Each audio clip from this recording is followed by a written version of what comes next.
Carroll bringing it forward. Thompson's making the run. Carroll hangs on to it though. Still Davy Carroll. Could go all the way here. Oh, what a goal!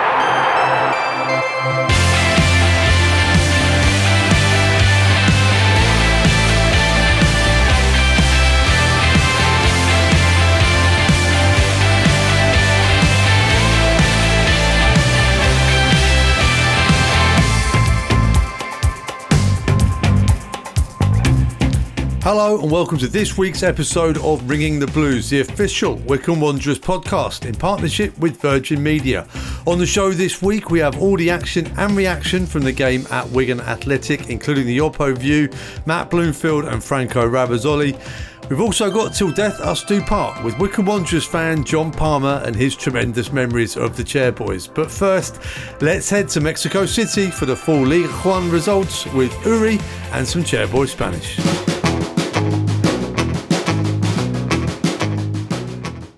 We are ringing the blues from the streets of Mexico City. It's me, Uri, and here are the results for League 1. Birmingham City 1, Northampton Town 1, Bristol Rovers 1, Lincoln City 1, Crawley Town 2, Huddersfield Town 2, Exeter City 1, Charlton Athletic 0, Leyton Orient 3, Blackpool 0, Peterborough United 6, Cambridge United 1, Stevenage 1, Reading 1, Stockport County 5, Bolton Wanderers 0, Wigan Athletic 0, Wycombe Wanderers 1. So we are on top of League 1 currently, and it's called On Top. So, Chairboy Spanish this week, we have 6 league wins in a row. How do we say 6? We say 6, we say 6. How do we say to win? We say ganar. To win, ganar. And row, well, row, fila. So 6 league wins in a row, 6 ganados de la liga en fila. Okay, so looking good for the end of the first half of the season. And I'm going to bring the microphone back to England with mi amigo Filiberto Cachapollos. Adios, until next week. Cheers, Uri. So, Wycombe Wanderers made their second trip to the Northwest in a week to take on Wigan Athletic at the Brick Community Stadium. Let's take a look back at the action. Toby Large joined us on commentary.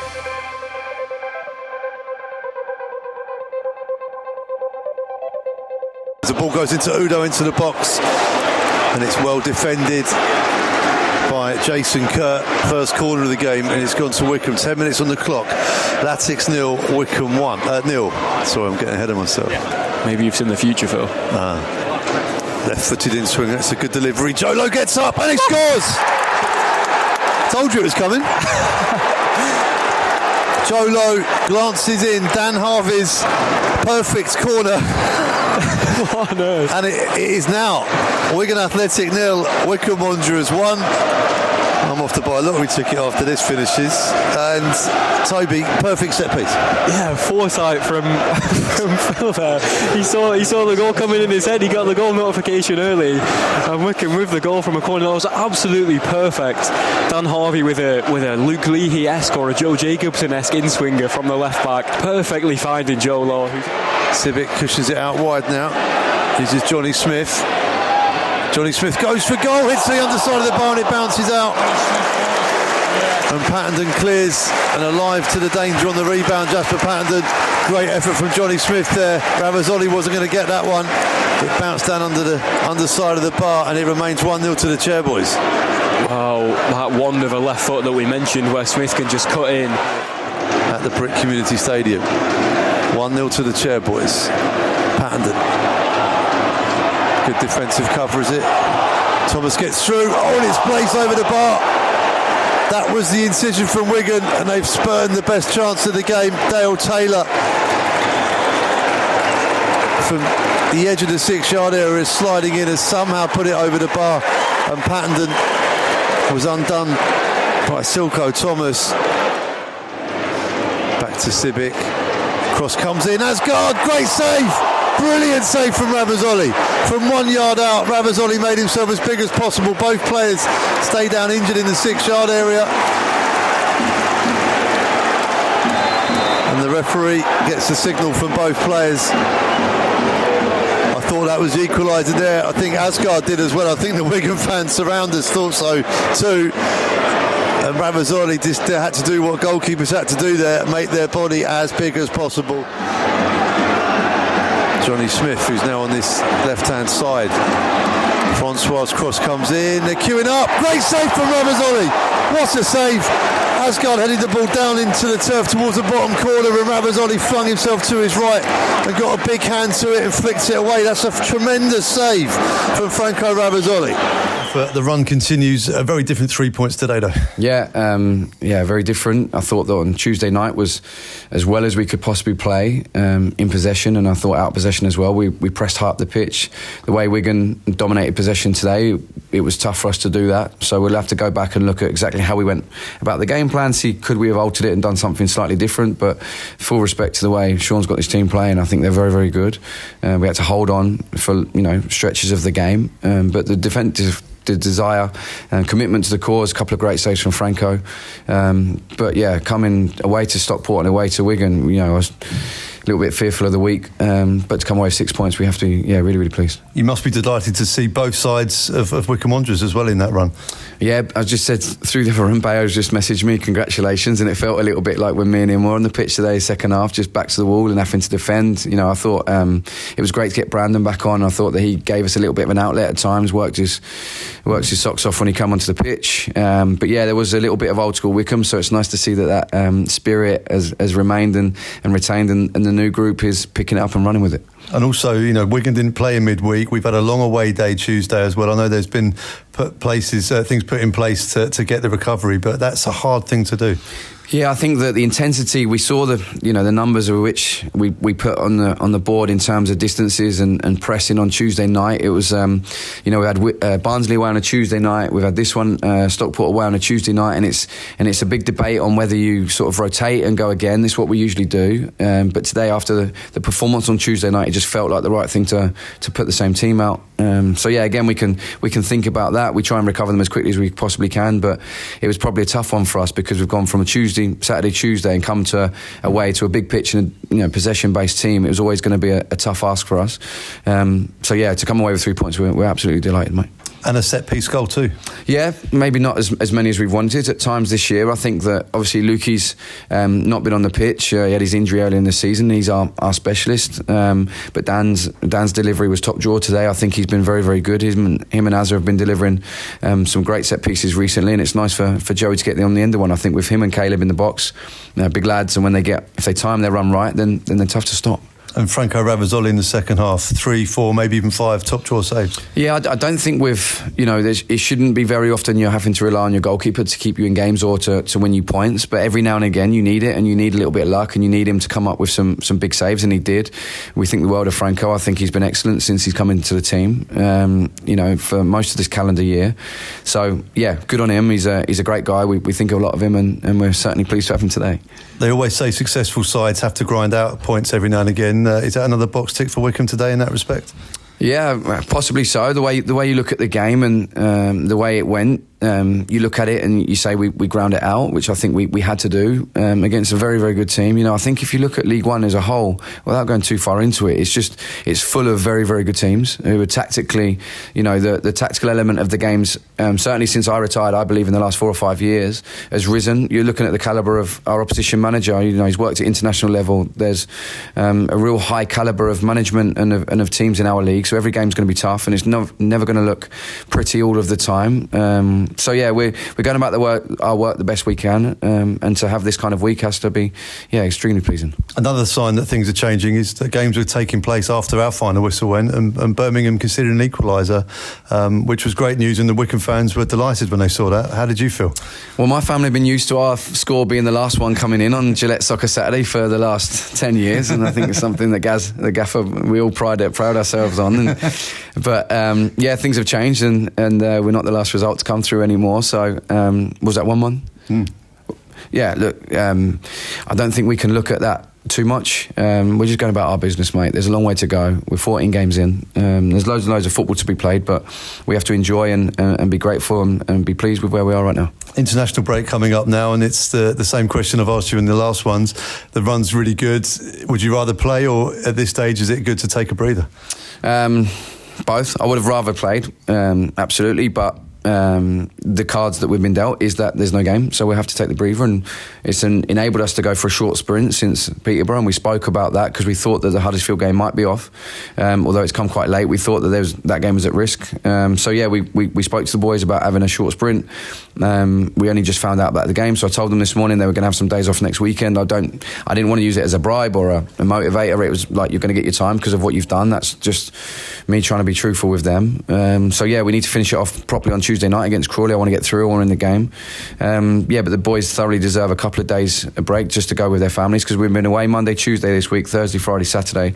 So the boys, they make a lot of sacrifice to do a job that they love, of course, and they're getting paid, but they miss their family. So next weekend we'll make sure they can have some time back. And to Tuesday, it's a big game because I know it's a group stage, but it's a sort of a winner takes all. If Crawley win, they're through. If Wycombe win, they're through. And it's important for Wycombe to get through this. Yeah, I want to get through because we've got a generous sized squad, I would suggest, at this moment in time. So we want to make sure that everyone's got enough competitive football to keep themselves at it, so they're ready for league games. And I think over the course of this season, the way we've used the Bristol Street Motors, the Carabao Cup, and also the FA Cup, we've been able to utilise the squad and make sure everyone's ready to go. So with the game being off next Saturday, it might alter things slightly. But yeah, we want to make sure we get through. I want to attack that game. Crawley are, again, a very good team. Possession dominant. So got some good work going on there with Rob. So we'll have a tough game Tuesday night, but we want to make sure we're on the front foot with that, and we're at home, so we want to make sure we attack it with the energy we need. Franco, a clean sheet and another 3 points. You must be delighted. Yeah, thank you. Yeah, we are, as a team, really, really good, and that we could get it third clean sheet in a row and the seventh win in a row. So yeah, we happy as a team. We enjoying the moment, and yeah, just happy. 3 points today, 3 points Tuesday, but a very different game today, wasn't it? Yeah, 100%. The other day it was really different game. Today it was a tough game, tough place to come against a really good opposition, and we knew that it was going to be a different game as well, and we need to approach the game in the right manner. But it was a tough game, and we need to get our head in the right place, because obviously back up the Tuesday performance.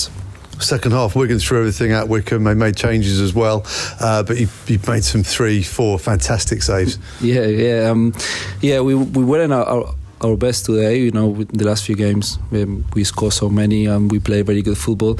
We know it's not going to be perfect every game, and I'm happy I was there to help the team and make the save, but it was a team effort. Credit to everyone, the desire and togetherness from everyone to get a clean sheet today and the win. It was really good, and also it's good that we can show different faces as well. Like not always attacking and scoring, we can defend as well. So I think that's a very positive thing today. A couple of really close saves as well in terms of where the header came from towards the goal, very close by. A really good reaction saves from you. Yeah. I think the first one I was in the right position and the ball came at me. The second one is more reaction and try to scan before the cross comes and maybe like react and read it, but it's more instinct and yeah. And the scenes of the final whistle, all the players ran towards you. That must feel good. Yeah, it feels good. He's very proud, and it's a nice feeling. Even though the boss was saying in the change room saying that I just done my job, probably they're right. But no, it's a good feeling. Wigan didn't play in midweek. We did, obviously, 2 long trips in a week. To get 6 points from those 2 long journeys is a great effort. Yeah, it is. It's 2 long journeys, 2 really tough places to go, and against 2 really good teams. I think Stockport today beat 5-0 against Bolton, and Wigan is a really good team in possession, and they got really good players, and I think we just we are really happy, and we deserve it to win today. Even though obviously they had chances, but like I said, we show different faces on that. And Birmingham conceded very late in injury time, so Wycombe now are clear on points at top of the league as well, which must be a lovely feeling. Yeah, I didn't know that, so they drew. Okay, that's top of the league. a few more weeks now because we're not playing next international break. So yeah, like I said, we need to enjoy, and because we are going through a really nice moment, but also just keep working and make the best of these 2 weeks that we have, and just take it game by game and keep working and winning. Great to hear from Franco and the gaffer, but what did the opposition fans think? They're in a lowly place in the table. We scanned the best of social media to find out the best comments from our opposition fans. It's the Opposition View.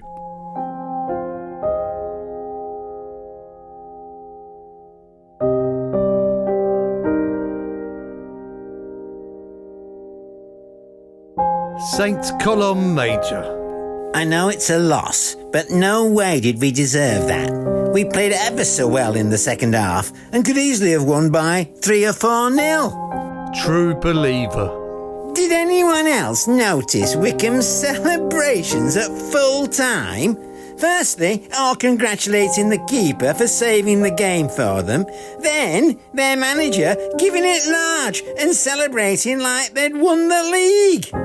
Birmingham were the same. It just goes to show how hard we made it for them with that second half performance.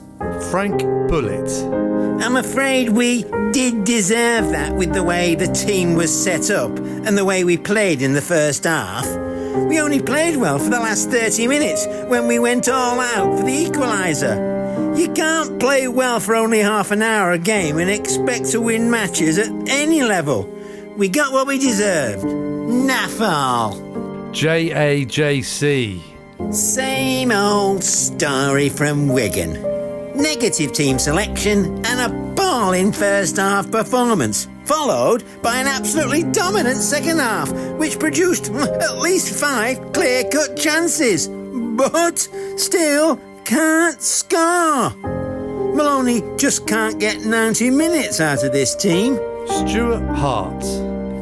We started the game with a defensive midfielder as a false striker.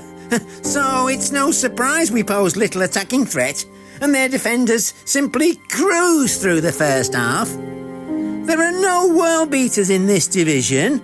Press the opposition and they will drop deep and make mistakes.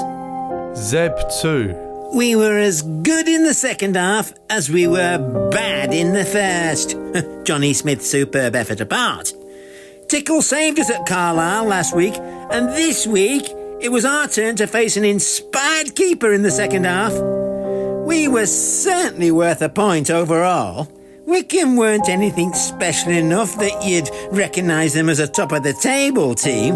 However, they were solid, well-organised and played to a pattern that suited them. And they completely dominated the first half hour, but they didn't look half as good once our manager corrected yet another flawed starting setup. Andy Rainford. Frustrating yet predictable. No goals yet again. Don't bother telling me, we had chances and, their keeper were great. The bottom line is, no goals yet again. And that's what matters. Fettle it. Tom Daly would have been proud of some of the dives that Wycombe lot dished out today. Embarrassing. Irv. Unlike others, I thought Wycombe played well and are a good team reflective of their league position. We'll never understand how Taylor missed an open goal from 4 yards, or how Kerr managed to fluff it from 1 yard, or how Asgard's header didn't go in, although it were straight at the keeper. However, what is blooming frustration is our constant back passing. There's no joy with that, either on the eye or in the results. Whelan's broken leg. Typical League One team, Wycombe. Big at the back, big up front, and with spoilers in midfield. No sideways passing, just very well organised. And that's what wins games at this level. Their biggest mistake today was sitting back. They looked dangerous up front every time they attacked. They remind me of Lem Richardson's League One promotion side. They got the job done. There's been a rumour that there's a new lightning-fast player in town, and I can confirm these rumours are correct. Virgin Media is here and is guaranteed to be a crowd pleaser. If you're tired of your broadband giving you the blues every time you want to do something, fear not. Virgin Media are right here in Wycombe and have brought their lightning-fast full fibre to the area to keep you entertained in between matches. Tuck into as many live sporting events, movies, games and tunes as your heart desires. Not forgetting our podcast with unlimited downloads on Virgin Media's intelligent Wi-Fi. All delivered at the speeds you need to keep the whole house happy.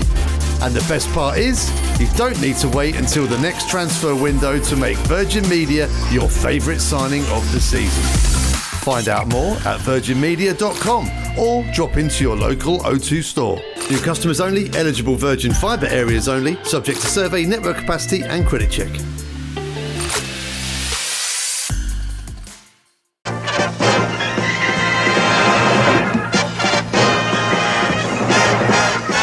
Supporting a football club is like a marriage. Your club is there for life through the good times and the bad.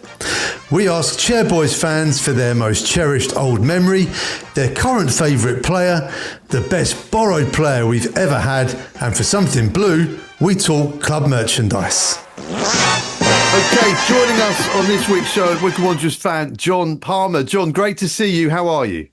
I'm great, Phil. How are you? Very well indeed. Even better for seeing that wonderful backdrop behind you. Look at all those wonderful shirts.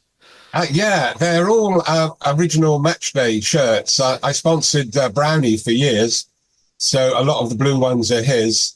There's a yellow one behind me, which was for the short period that Ray Wilkins was with us. Wow. Red away shirt is Anthony Stewart's. And I currently sponsor Gareth McCleary. So I've got about 3 or 4 GMAC shirts there as well. That's only a few. I've got Alex Samuel's shirt from the playoff final as well. They're all Amazing. And a couple of teddy bears for good measure too. We always like to see those. So we met at the Player Sponsors Day because you sponsor Gareth McCleary currently. But where does your journey start with Wycombe Wanderers? The first time I saw them was actually an accident. They were the away team. I was a member of the 92 Club, you know, the people that go around all the grounds. Yes. For those of us who are possibly a bit sad, but possibly have the ability to, and I travelled a lot with my job, I moved on then to the Groundhoppers Club and started going to other games. So gradually you work your way through the leagues. And then whenever I was near anywhere where there was a game, I'd go to the game. And on a cold and wet, wintry February night, I happened to be in Leek. Wow. This is 1986. And Leek Town were due to play Wycombe Wanderers in an FA Trophy replay. Right. The first game was 2-2. And it was the ref only passed the pitch as fit about an hour before the game because it was absolutely covered in puddles. And Wycombe were really lucky to get away with a draw.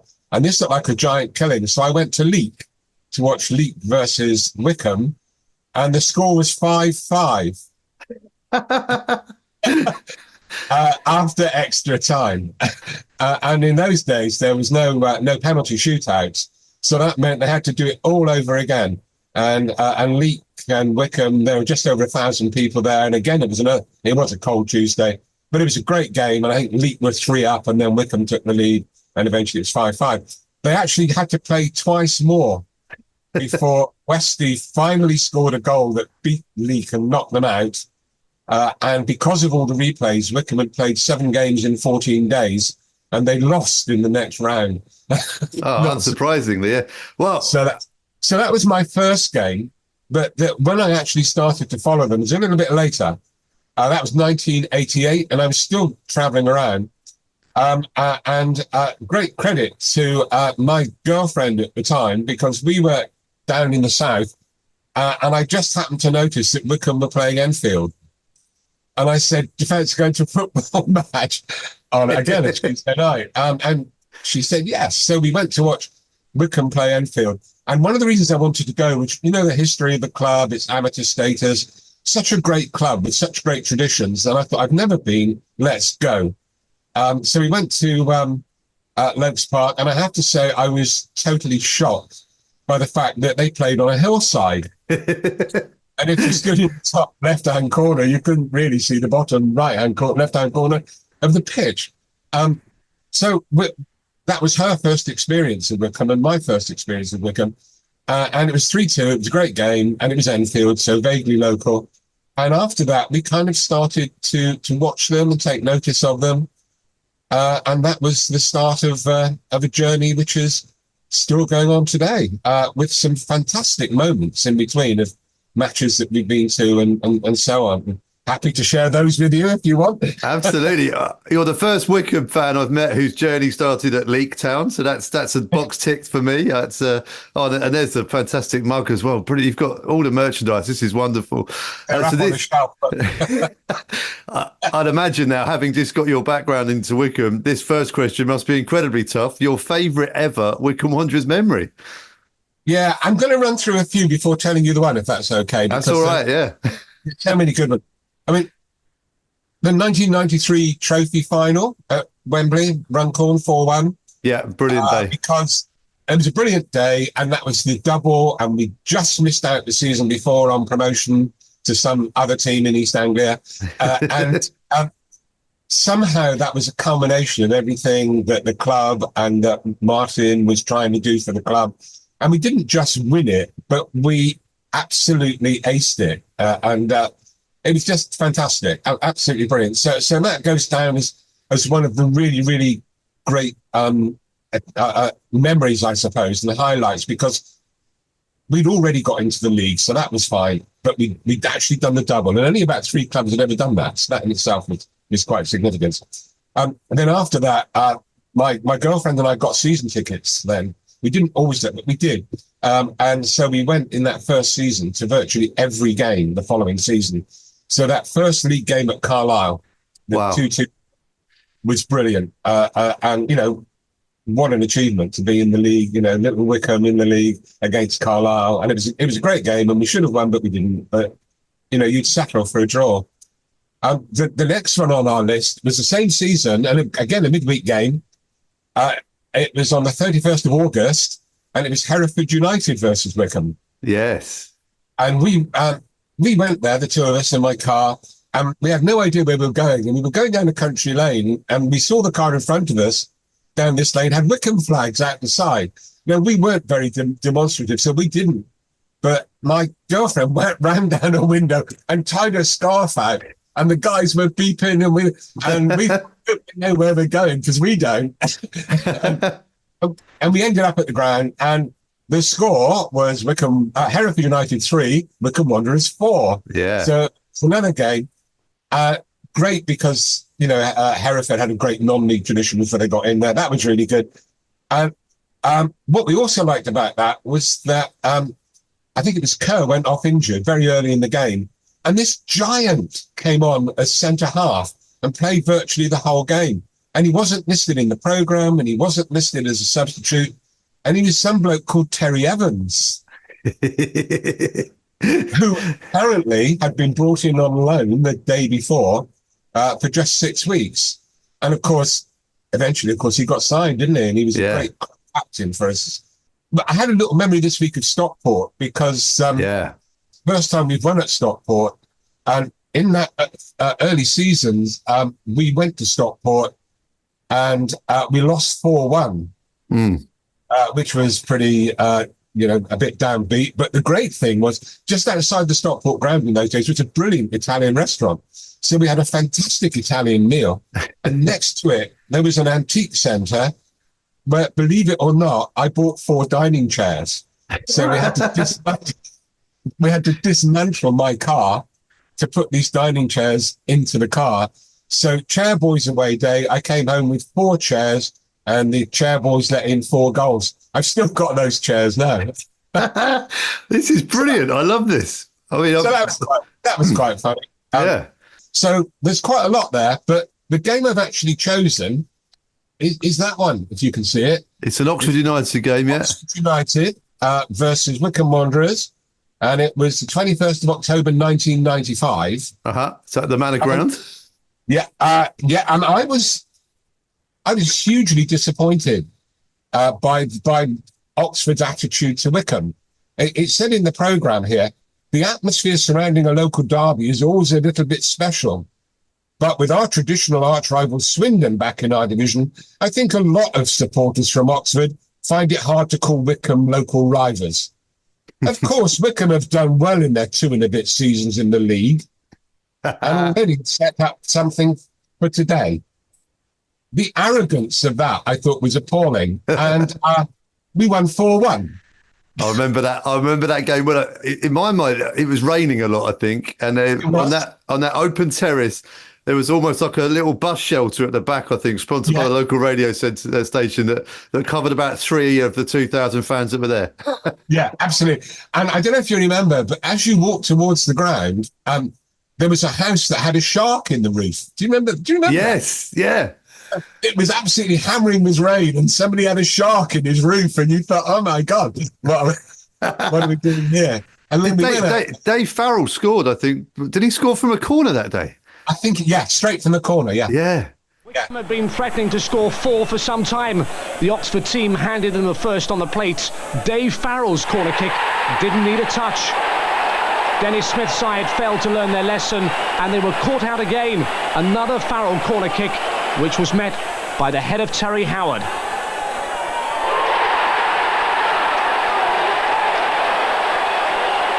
Oxford, one of the pre-season promotion favourites, were torn apart. They fell further behind just after the hour mark. Miguel de Souza with his 10th goal of the campaign. Dave Carroll's perfect centre. De Souza with a well-directed header. Dave Smith at least stemmed the flow with a second half reply for the hosts, but the fight back failed to materialise. And when Wycombe were awarded a penalty for a foul on Dave Carroll, Steve McGavin completed the scoring to set up an emphatic win in this local derby.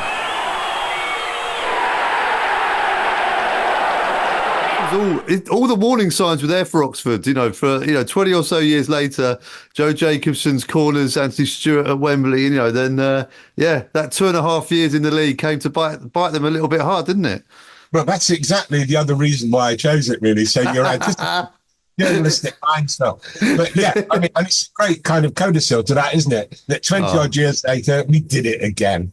So that goes down as my favourite game because, I don't think anybody should be disrespectful to anybody in soccer, and we were only in the league for 2 years, but they should have, I just found that a little bit disrespectful and therefore came away with great joy that we beat them. But again, we hammered them 4-1. The Manor Ground was an odd little ground because it was sort of made up of about 9 different stands, all sort of jotted around. Yeah, all plotted together. Yeah, and I find it strangely ironic that they now play at a stadium with just 3 stands. So, they've never quite worked out the correct amount of numbers to get, but I'm sure they'll get there soon. They probably will, yeah. And good luck to them in their division, Yeah, they're doing well and they're showing the way, I think. So, we wish them all the very best. Well. And yes. Yeah.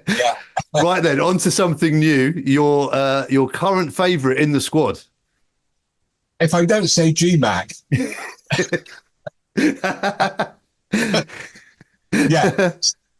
I sponsored him. I've been sponsoring him since he joined the club.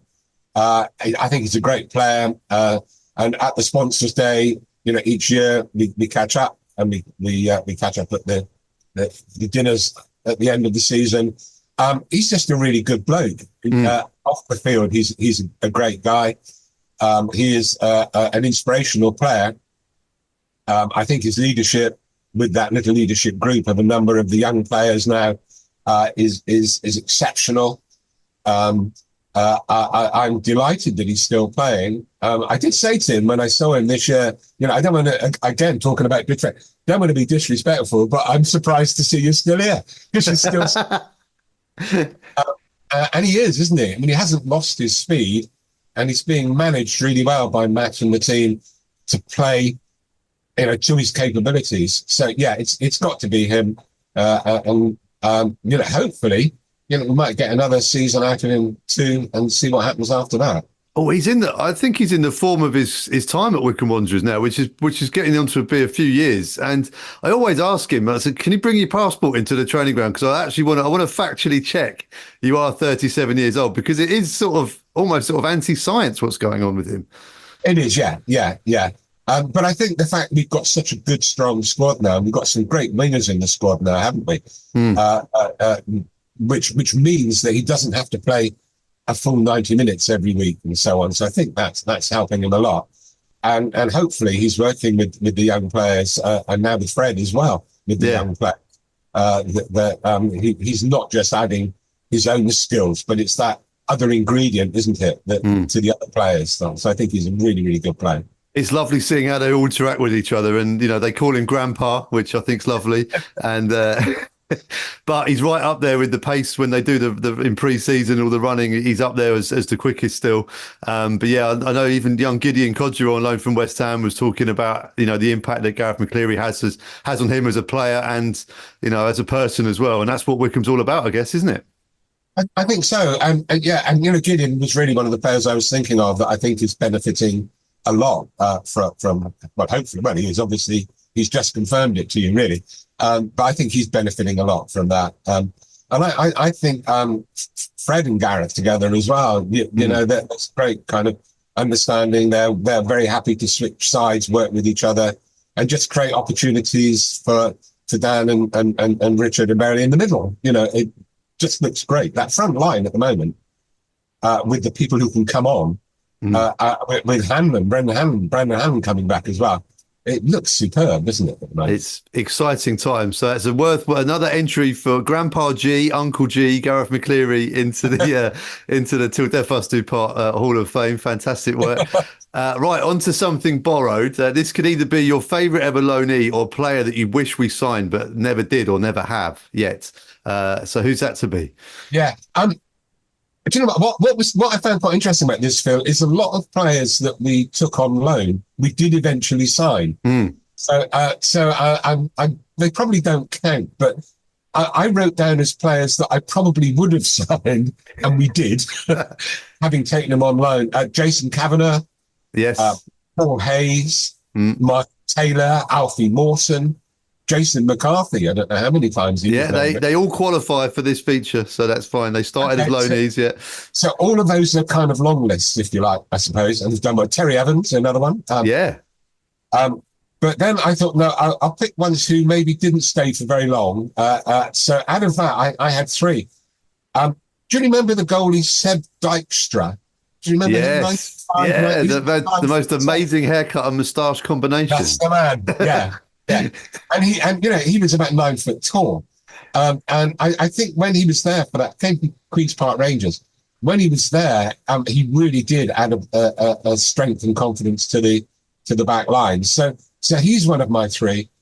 I've got two. Josh Knight, I thought was great when he came here and played for us. Fantastic, yeah. I would like to have signed him, and then he went to Peterborough, which is a bit disappointing. Wrong club. Yeah, it grates a bit, that, doesn't it? yeah. I thought he was really good. Last season, I thought Lonwick and Potts were fantastic. Both of those were really good players. But I suppose you've got to go for easy, really, haven't you? Absolutely, yeah.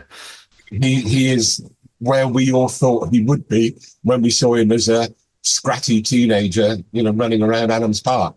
So I think it's got to be him. It's a lot of people choose this and quite justifiably so, because he's gone on to play not just at the top level in the Premier League but for England as well. And it's something you just said there, is that we all knew that was going to happen, but we've probably all said that about players at the time, and sometimes they disappear or they just sort of level off. But with Ebbs, he's kind of just carried on, isn't he? And I think something that we've said before in here as well, it was lovely to see him crediting Wycombe Wanderers for the role that they played in his career, even when he's on the big stage of England. It's lovely to see that he recognises that. Yeah. And I think that's a tribute to what you said earlier, Phil, about the whole nature of what Wycombe Wanderers is, what the club is. It really is the kind of stereotypical band of brothers, where people will run through hoops and walk on fire for each other. And, I'm just thinking back to the Akinfenwa days as well, where so much gravitated around people like him and other people who were very much the spokespeople for the whole thing. Matt as a player was another one, actually, to be honest. And I think people do have a soft spot for Wycombe. I think if they played for Wycombe, they seem to have a soft spot. And a lot of people I speak to and I meet, they all say, which football team do you support? And I say Wycombe Wanderers. And there's a kind of a slight pause, and then they kind of, oh yeah, Wycombe Wanderers. I know about them. And what they know is that kind of whole spirit, exemplified by a lot of our managers, to be honest, I think. And I'm thinking, that game at Lincoln, that was Laurie in the cup run, Martin, of course, and Matt, up for manager of the month again, beginning to really show himself falling into the same category as those people who live, breathe, eat, sleep, and help create the Wycombe that we as fans are really proud to be associated with. There's one phrase that always comes to mind, especially around sort of Matt Bloomfield and Gareth Ainsworth and the Wycombe mantra of that time. And it really applies to Eberechi Eze as well, because it's the hard work beats talent if talent doesn't work hard line. And because Ebbs turned up on loan and we didn't see him for 3 or 4 weeks, because I think Gareth Ainsworth and the senior players had to drum into him saying, look, you're clearly talented and you can do things that we can't teach you, but you need to work hard and track back and do the other bits. And as soon as he worked that into his game, he became a well beater. Yeah. Of course, I didn't mention Gareth, and we could mention him amongst loanees as well, can't we? Because he first came as a loanee, and he's another player you would have signed. You just reminded me, actually, of a story. When we got to the playoff final against Preston, my girlfriend very, very kindly offered to go and get the tickets and to come down to the ground to queue up for tickets. And there was apparently something on. There was roadworks or tickets were given. So she got there really, really early to the ground. I don't think they were on sale till about 3 o'clock in the afternoon. And she was there about 12 o'clock. And there was one other guy there who'd taken the seat out of his car and was sitting at the head of the queue in his car seat. And my girlfriend joined him and they started chatting. And about an hour later, it'd be about 1 o'clock, I suppose, Martin O'Neill came out and saw them there. And amazing. About 15 minutes later, he came out with a tray with a teapot, 2 cups, and a plate of biscuits. And he poured them a cup of tea and had a little chat to them, because they still had another couple of hours to wait. So they were both sitting there reading books to buy tickets. And I did say, look, and then we're not going to sell out Wembley. You don't need to be there at that time in the morning. But that again typifies what Wycombe is like, isn't it? That is Wycombe Wanderers to a T, pardon the pun, but that is it. It is, isn't it? Yeah, absolutely. Yeah. Wow, this is going very well indeed. We're on to something blue. So this is your idea for the club shop. What should the club shop be selling which they aren't? This is I don't know if this will ever work, but this is this year's calendar. Yes. And for November, I love both those players, but one of them is no longer playing for us. Oh, yeah, so Jack Grimmer and Joe Jacobson for the podcast listeners. There we are. Yeah. Grimmer and Jacobson. I wonder if anybody's ever thought for football clubs of doing a calendar which runs through the football season. So it starts in August and ends in the following July or whatever. And then in the first half of it, I suppose you could put all the players that you've definitely signed or whatever. But all the players in it would still be likely to be with the club by the time you get to the end of the year. So you have a football season calendar. And it's got all your fixtures on it when you know all of those and so on. So it's just a great thing to put on your wall and takes you through the whole season. And all the players in it are the players in your current squad rather than players from the season before. That is a brilliant idea. I love the idea as well of having all the fixtures already in the calendar printed in. Yeah. And we'd obviously have to put in this day and age a small asterisk saying subject to TV. Yeah, of course. Yeah. But it would be as much a souvenir as anything else. But every time you have a major tournament like the World Cup and that kind of thing, all the newspapers and magazines and people online do that, don't they? All the fixtures. Yeah. So you could do that and do it as something which you could stick in stick on your wall. You could do an online version as well and possibly charge for that if you wanted to. And, we'd all just update it. So that was one of the thoughts. I thought that would be quite a nice That's an excellent addition. Excellent. To have. Another thing, when you get to my age, Phil, you get very cold at matches. So here, these are excellent. These are little hand warmers, got little battery in them.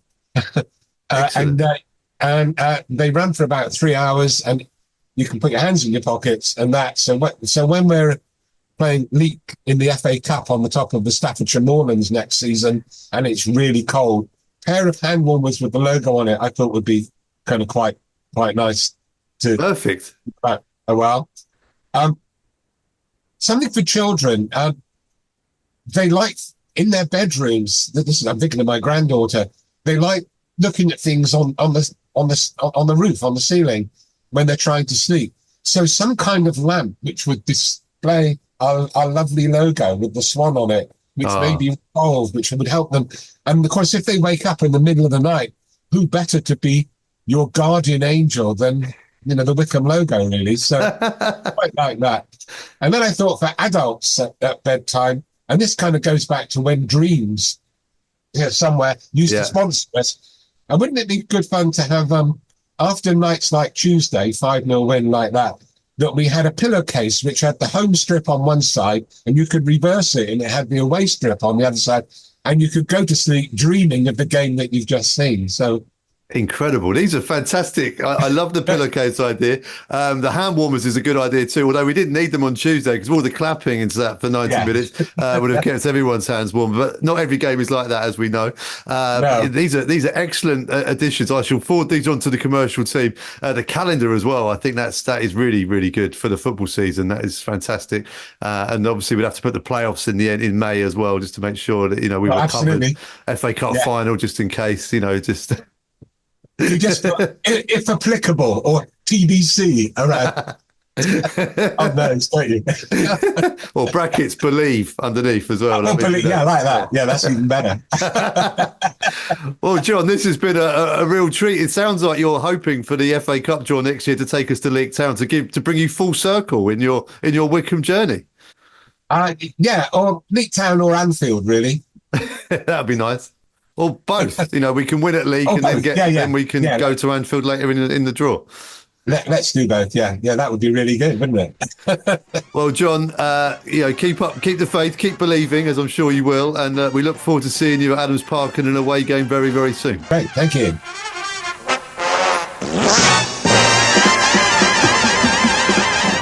That's it for this week's episode of Ringing the Blues in partnership with Virgin Media. Wycombe Wanderers, top of the league. Enjoy these times. We'll be back next week. Come on, you Blues.